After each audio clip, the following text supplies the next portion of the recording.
And there's a new study out that claims obesity in the U.S. is actually worse than originally thought. One of the reasons? How we measure it.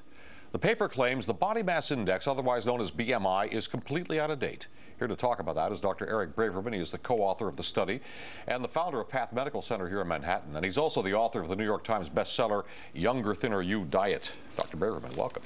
Thank you. So we know we have an obesity epidemic in this country, but now you're saying we're even fatter than we think? Yeah, we are. The BMI was invented in 1832. It doesn't measure fat in the body. So as we get older, we lose a lot of muscle, and so we could have a great weight, but when we see a person on the beach, they end up having a lot of fat in their arms, their buttocks, and other areas. So we measure that with a DEXA scan, which is the same as a bone density scan, and we measured it through a blood test called leptin, and we found good news that leptin could correct the BMI test so that you could measure how fat you are. The good news about it is it's sort of like a cholesterol test. So now we have a blood test that will serve like cholesterol, like sugar does with diabetes, that people can manage and lower and reverse their obesity. Now, the test you're talking about, the DEXA test. All right.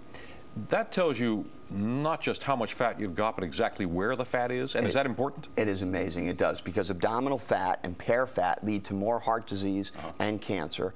And the DEXA scan, just have to ask your doctor when you do a bone density, please do my body fat. But if it's expensive or you can't do it, you can ask for a blood leptin test, and that will tell you how to correct the BMI. So typically a 35-year-old woman might have a BMI of 24, but when you do her body fat and her leptin level, it needs to be 10% more fat. So she really has 34% fat, not a BMI of 24. And when you take a muscular man, he's a BMI of 24, but his body fat, like an athlete, a military general that's running all the time, his body fat's 12%. So the BMI is extremely inaccurate about 50% of the time. And what Dr. Shah, who's now commissioner, and I did was we lowered the BMI cut points from 30 to 28 for men and 24 for women if you can't get a leptin blood test. How did you discover the leptin blood test? Well, I was doing, basically looking for the disparity. I do so many bone densities and I did so many BMIs, I said, there's no match here. All of a sudden, women come in complaining, you know, I'm told I'm not fat. And they're kind of heartbroken because they say, I look at myself in bikini and I got all this fat. And so we had to look for something that would connect why their DEXA scan says they're 34% fat, why they don't like their figure, and why their BMI was normal. And leptin kept showing up as elevated.